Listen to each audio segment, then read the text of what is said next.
Hey, what's going on, guys? Welcome back to Brass Monkey X, and welcome to another episode of What's in the Box.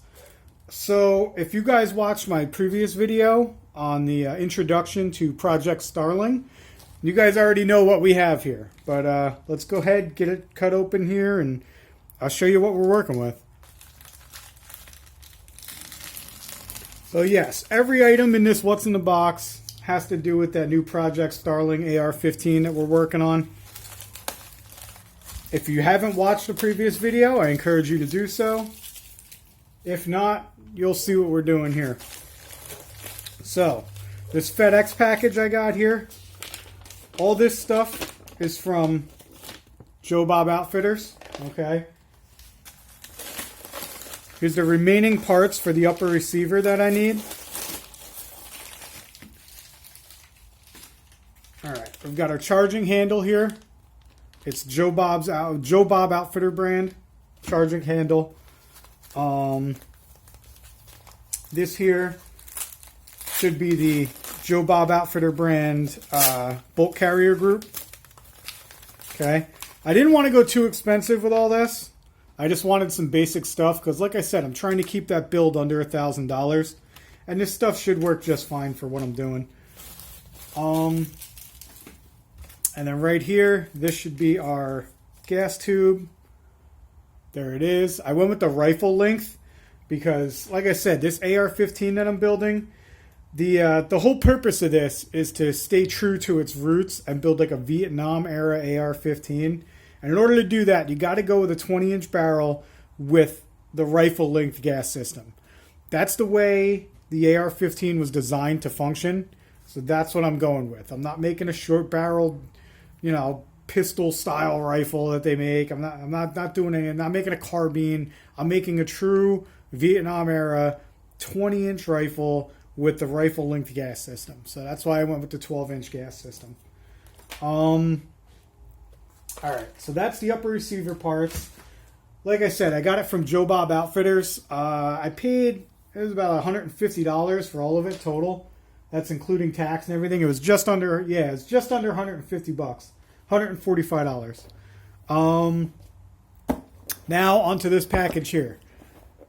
This is obviously going to be the barrel, the last piece we need. Okay, go ahead and cut this open.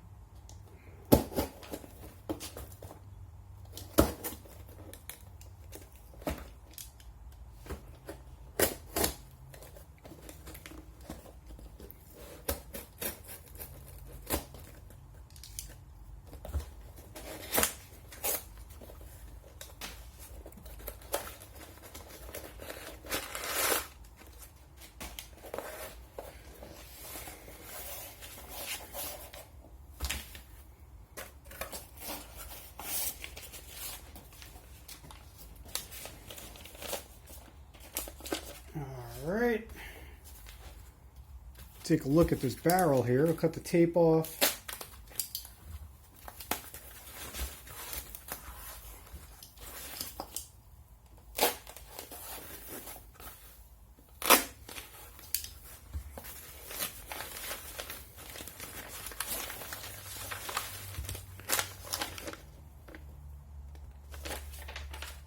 Instructions for a barrel. Don't know what that's about.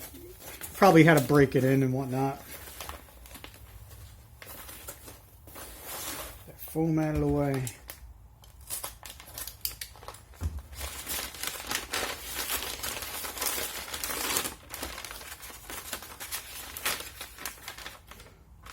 There it is, guys. There's the barrel for Project Starling.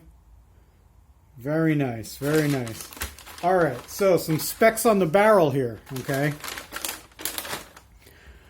Now, normally I order my AR-15 barrels from Excalibur, okay?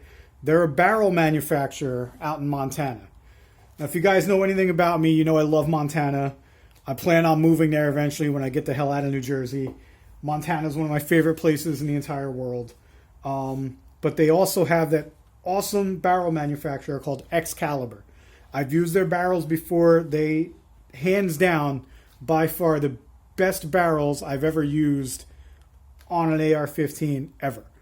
But with that being said, right now with the current political climate and everything, and everybody snatching up gun parts, the problem was there's like a 6-month lead time on their barrels, and I was not willing to wait that long for a barrel, especially on a build like this where I was trying to do it on the cheap. I'm not worried about having precision parts or anything. So I went ahead, I did some research, and I found pretty damn close to what exactly I was looking for. So I got this barrel here. This barrel's made by Shaw, okay? I picked it up from the E. Arthur Brown Company. Now, it took me a long time to find a barrel that I wanted, okay? I wanted a 20-inch barrel, but I also wanted a twist rate of 1 in 7 inches, okay? Every barrel out there that I can find right now is 1 in 8 or even 1 in 9. I could not find a 1 in 7. This was the only company, E. Arthur Brown, who had a 1 in 7 twist rate on a 20-inch barrel. So that's why I bought it from them. And it was affordable. Now, the Excalibur barrel would have cost me over $300. It would have been like I think it came out to like $340 after I configured it the way I wanted it to. This one here was only $199. So I picked up basically exactly what I wanted for $199. We got a 20-inch barrel. Now, it is a heavy barrel, which is what I did not want. The contour on this is the Heavy Barrel National Match Contour, okay? So it's a little heavier than I wanted. This weighs in at like 2 pounds, 8 ounces or something like that. So it's a little heavy. It's a little thick. I didn't want a thick boy on this one, but that's what we're going with because that's what I could find. Now, other than the contour, it's exactly what I wanted. Like I said, it's 20-inch, okay? It's got that heavy barrel contour. It's chambered in 223 Wild.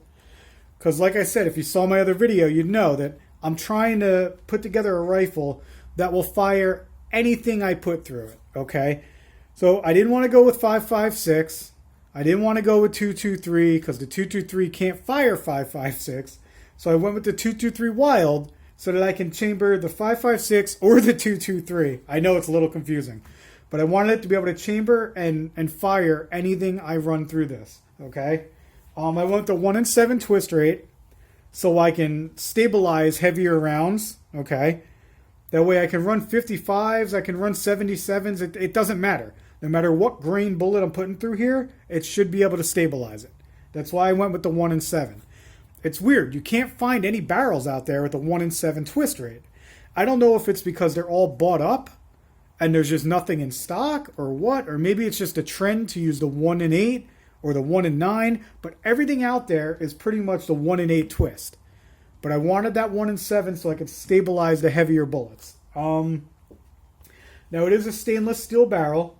It is not chrome lined, okay? It's just all stainless steel throughout. Has the M4 feed ramps. It does have the 1/2x28 threads on the front of it, so I could put that compensator on there. Now, being that I live in New Jersey, I'm gonna have to pin and weld the compensator onto the barrel, which that's gonna be an interesting video. So stay tuned. I'll show you guys how you pin and weld a barrel. What else?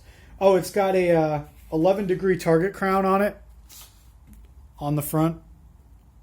Okay, I don't know if you can see that from there. But yeah, it's got the target crown on there.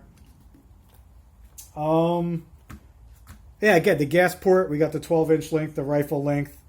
It does have the 0.75-inch diameter here. You can see they milled it down to fit the 0.75-inch, even though it's a heavy barrel. But yeah, that's about it for the barrel, guys. That's it. It's our Shaw barrel, 1 in 7 twist, 20 inches long. But yeah, that completes all our parts, guys. With the barrel, we got our bolt carrier group here, we got our charging handle, and we got our gas tube. Now we've officially got all of the parts we need to start building the rest of Project Starling. So thanks for tuning in. I appreciate you guys watching, and stay tuned for the next video. Thanks, guys.